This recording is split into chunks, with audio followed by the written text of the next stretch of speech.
Hi, everyone. Welcome. We're super happy to have you all here today for Love Culture Vino. If you haven't already and you want to, feel free to go ahead and serve yourself a glass of wine. Mine's getting lost in my background. To give a cheers. Lori, I love that you already had it ready. Cheers to you. Welcome, everybody. We're so excited to have you all here today. So excited to see folks from across the country here. Once again, if you are here, you are in the right space. Welcome home. Today, you have here the LCF team, the Latino Community Foundation team. We're a statewide foundation here in California. And what I wanted to do really quickly is welcome you all into the space and remind you all that giving circles are fun. One of our main purpose today is really to model, to show, and to share how we bring love, culture, and yes, of course, a little bit of vino into our giving circle meetings to ensure that we are honing in on the heart of giving circles, which is the people. If there's one thing that we have learned is that people come for people. And what we are here today is to, with all of you, learn and participate a little bit more about that special sauce that we're able to bring. To quickly start off, my name is Amber Michelle Gonzales-Vargas. I am the daughter of Marco Gonzalez and Silvia Vargas, two immigrants from the beautiful country of Peru. I was born and raised here in California and raised in the city of Stockton, California in the Central Valley. And really what drew me, my journey to the giving circles, is that my family have always been givers. Whether or not we considered ourselves philanthropists, I learned through my parents what it was like to give our time, to give our hearts to our family and to our greater community. And with that, I'll pass it off to my colega, Anais Amaya, who will introduce herself. Anais? Hello, everyone. Welcome. My name is Anais, Amaya, and I'm from the border town of Ciudad Juarez, Mexico. And I come from generations of philanthropists. And not because I come from a financially wealthy family, but a family that is wealthy in heart, who taught me that giving isn't just for a tax write-off, a plaque, or a recognition at a gala, but it's because you give it from the heart and you give it from love. And love you give unconditionally and without expectations. And now I get to work with the largest network of Latino philanthropists in the country, who all of them, each and every single one of them, leads from their hearts. And together they're all changing the narrative of what a philanthropist really is. So I'm really excited to be here with you. You all joined the funnest workshop of this series. So welcome, and I'll pass it on to Masha. I love that, Anais and Amber. I am Masha. I am also the daughter of immigrants from Russia, Svetlana and Vladimir, and my grandmother, Bella, who also inspires me to give with my whole heart. What I love about our Giving Circle movement is that we look to people like Anais and Amber and their families, their parents, their tias, and to your families for inspiration. Right? We're not looking to corporations or foundations for best practices. They don't have the answers. We believe that our communities, our hearts, our guts, our intuitive way of knowing, those things are the things we should be following, because ultimately philanthropy is about the love of humanity. And we're trying to bring that back into foundations from us, the people-powered movements of Giving Circle. So welcome home. We're so glad you're here. We're not joking around about the wine. Please pour yourself a glass of wine, even if it's a small one, and welcome. Awesome. Thanks, you too. And folks, really what today's session is going to be, again, is always what we love to do at our foundation. And what we're always focused in on is to ensure that we're also connecting with each other.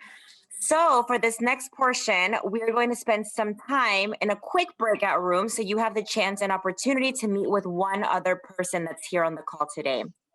So it's going to be really easy. You're going to have 4 minutes. Each of you will have 4 minutes. So you'll be in these breakout rooms for a total of 8. And all you have to do is share your name, where you're calling from, and who is the most generous person that you know.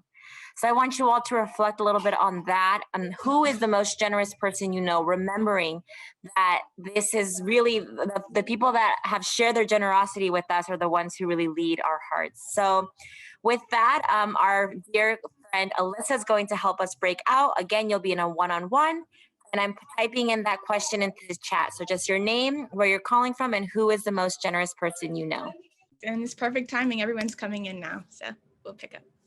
Yay, did somebody just join? Yes, a couple people joined, so we just continue. Awesome.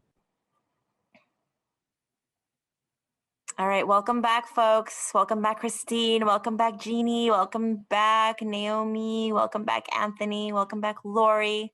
Lori, you've been in 2 of my sessions, so you get a double cheers for that. Thank you for joining us. Really happy to have you in this space. All right, folks. So for the folks that are just joining us and you weren't a part of the breakout rooms, just quick note that we just broke out and everybody here was answering the question for who is the most generous person you know. As I mentioned at the beginning of this session, we had said with love, culture, and Vino, one of the things that we want to make sure we're touching on is, and modeling for all of you as the heart of the work and how we get there. So to start off, we're very intentional with the questions that we have. We're not asking like, all right, everybody, name where you're from and what your favorite color is. No. Name where you're from and what work you do. No. We're really trying to get to the heart and soul of the people that we come into the space with. Or else at the end of the day, all we're doing is just sitting around in a circle, which is no fun at all. So with that, I'll start jumping into exactly what it is that we sort of do with our giving circles. To start off again, there's the love, it's the heart, it's the connection. As I mentioned at the beginning, people come for people. People come to get to know each other. People come to do a quick cheers with somebody. That's really at the heart of what we're trying to do. And we can't do that if we don't love the people that we're meeting with, whether that's because we're united by values, united because we share a similar color, a similar favorite color, because we share similar values. But if we can't get to know that if we're not asking the right questions and if we're not creating the space to do so. So I'll start off quickly with that, and then I'll hand it off to my colega Anais, so she can talk a little bit more about the culture piece of it as well. So as you noticed, we started with a song. Usually our meetings prior to COVID were in person and we had music and we had food, always wine, because we wanted to make it a feeling of family, of community. But above all else, what Amber was saying, that our questions are very intentional because we want to make people feel comfortable. And a part of culture is letting people come in as their authentic selves. So we want to provide a space where people can show up and be themselves without the masks of work, without that professional mask of getting to a meeting and you have to follow these rules and look a certain way or dress a certain way. Here, this is your moment to be in community, to be in family, and to be yourself 100%. So always providing a space that makes people feel comfortable, that makes people feel like they're coming somewhere fun and that they can connect with one another.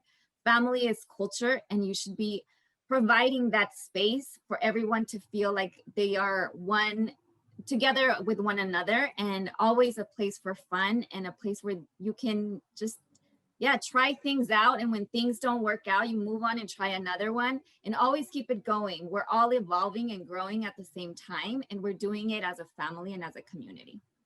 And now I'll pass it on to Masha, who's going to talk about power and, of course, Vino. Wine. Yeah, we altered the brand for today, not just love, culture, and power, but wine. I love what you both said, and I would agree. I think all of us are hungry for connection and purpose, and we're also thirsty for wine. Let's be real. So in our spaces, that's the kind of table that we set, right? We pour you the wine, we give you a hug, we open the door and say, welcome home. This is a place where everybody belongs.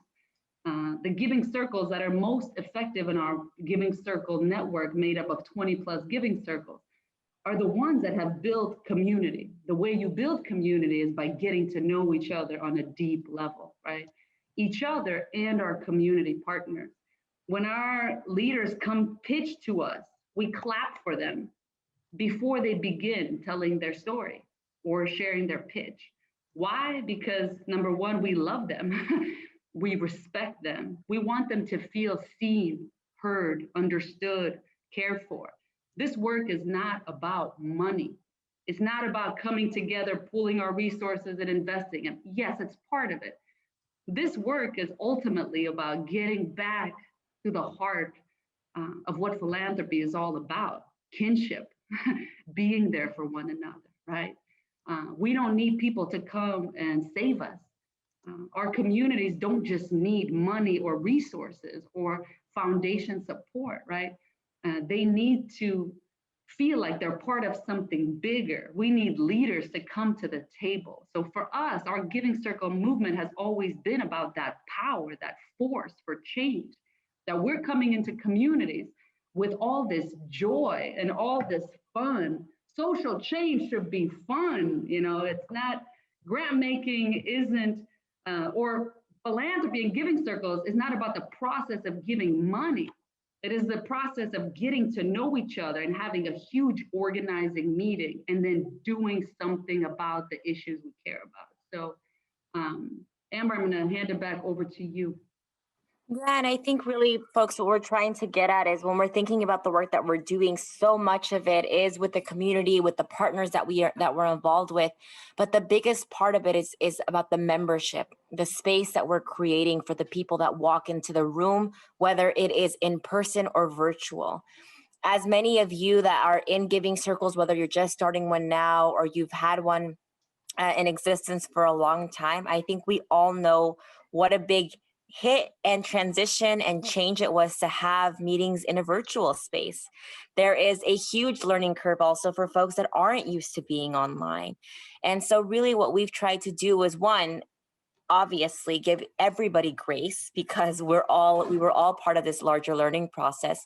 But once we sort of got our footing, was also ensuring that we were still bringing our culture, our love, culture, and power into the room as well, right? Whether that's through a Zoom background that we were able to create by still starting with music when people come into the room.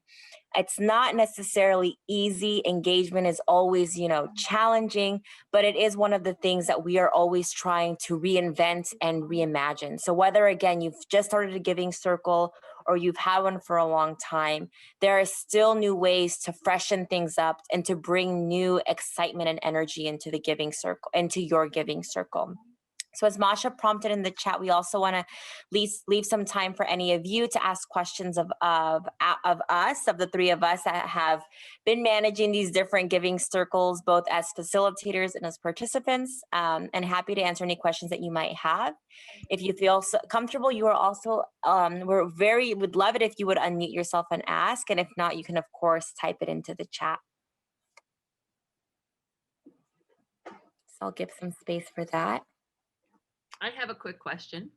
Yes. What you just said about the community that you create in your group. So is there anything special you do to honor those members or to let them know how much you appreciate them being part of your community? It's a great question, Lori. And I think I'll start off and I'll have my team chime in. I think the first thing which we always try to do is we say welcome home. The other part is really just getting to know our members. I think, that was much easier when we were a small like a small network of 20. Now that we're about nearly 500 members, it does evolve. But for that reason is really training ambassadors within our giving circle to also continue to have those one-on-one conversations with people. The way we honor them is by having and creating the space to share. And to be honest, a lot of it's also letting go of process. Oftentimes on the agenda, we have, today we're going to make a decision on X, right? But we have to react to the way people show up. And sometimes people show up and it's the first week of a pandemic and people feel really sucky. So the entire meeting is dedicated to everybody talking about how it's really sucky right now and people are struggling, and that's okay. I think the biggest lesson learned is to let go of the process and allow space for people's feelings to be committed here, to be listened to here, because oftentimes that gets lost in all of it. And then people don't feel heard. Masha or Anais? I would say that the Milagro behind me is actually a painting we did at another event with a group of people. I know our leadership council is a group of people that really dedicate extra time. And I know we've given them smaller Milagros to take home and to remind them of this work is really driven by our values and love.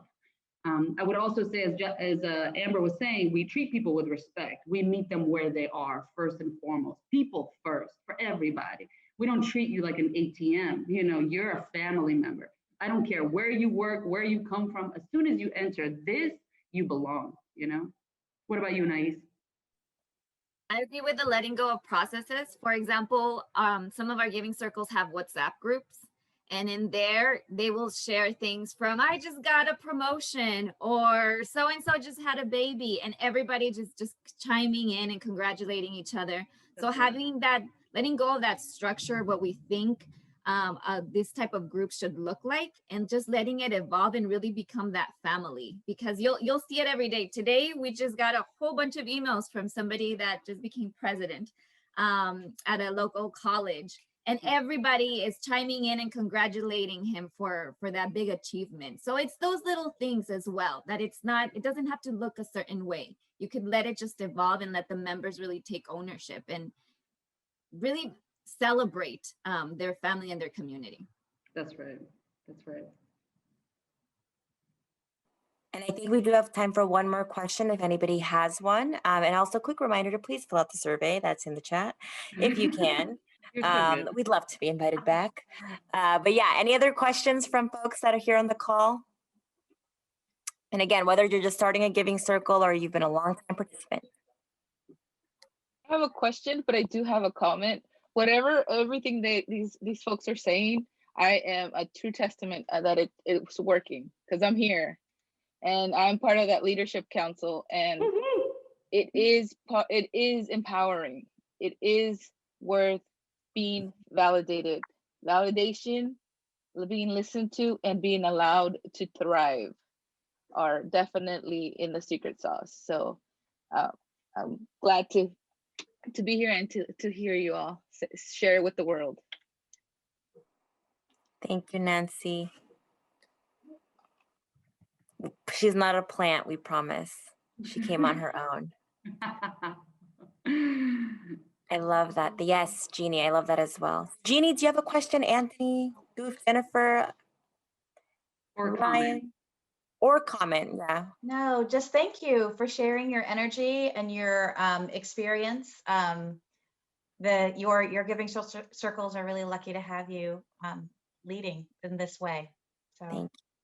Thanks, Thank Jeannie. you so much. Yeah, I agree. I wasn't expecting the burst of energy, but it was well timed and well received, because this was a really fun session. Thank you. Awesome. Well, you should see us in person. We're even more fun. And we have a lot of wine in the office. We actually had a partnership with wine.com, and they send us boxes of wine.